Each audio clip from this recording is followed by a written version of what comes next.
in an organization, people who are working full time, people who are working on a consultant basis, even the interns who are visiting the organization, let's say they face sexual harassment, and I'm talking about women who are working in in these capacities.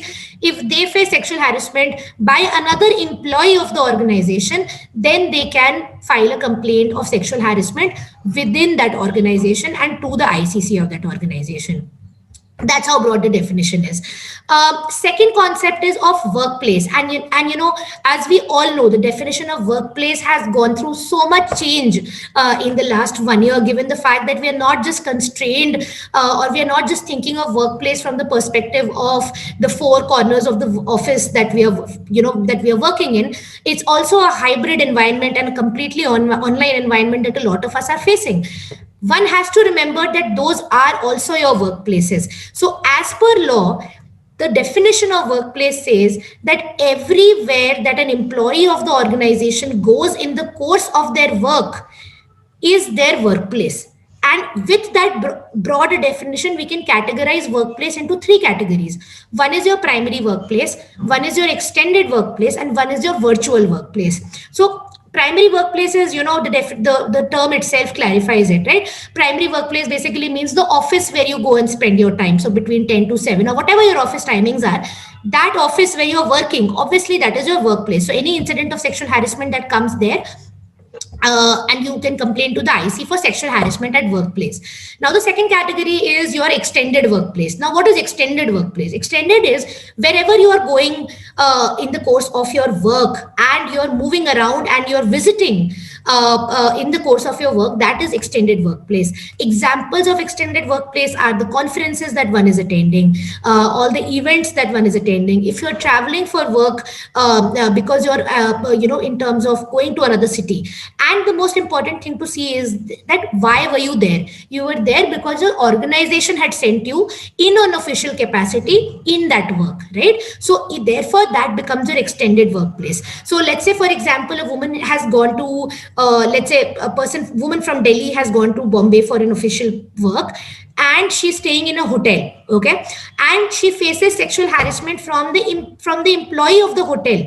In that case, even though it becomes third party harassment because it's a third party harassment, but still she has the right to approach her organization and tell them that this is where I got harassed, and the organization's job is to support and make sure that all support is provided to the woman to help to address those to address any concern and help her in handling that complaint. So that's how, you know, that's how we have to look at these definition of the workplace that is there.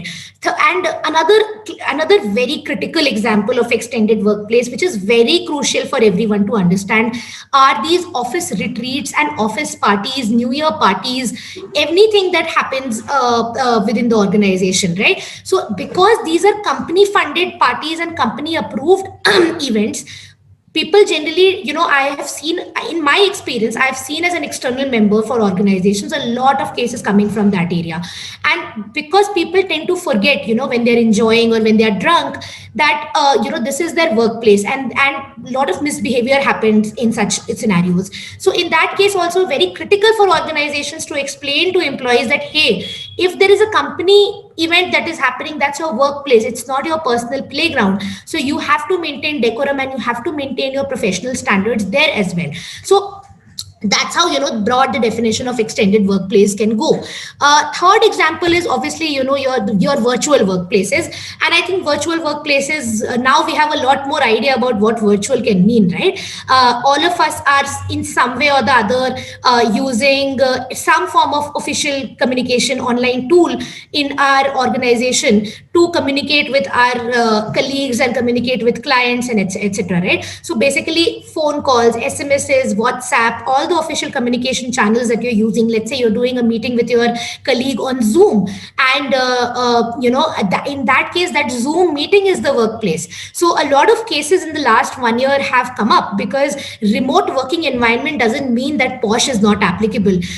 Sometimes people, I think, forgot this, and people thought that, remote working environment, because because I'm working from home, that means posh is not applicable. But that's not true.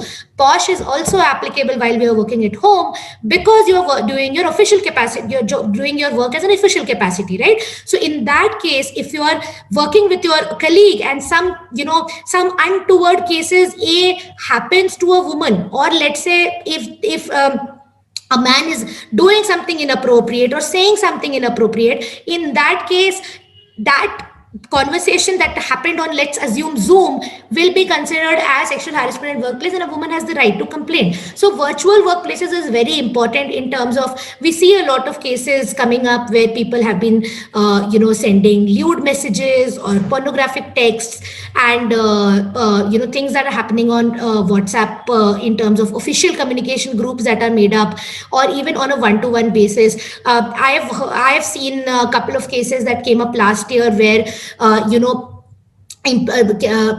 senior, or for example, if the manager of a manager level person of an organization was behaving very inappropriately on a Zoom call with a woman, and he used to call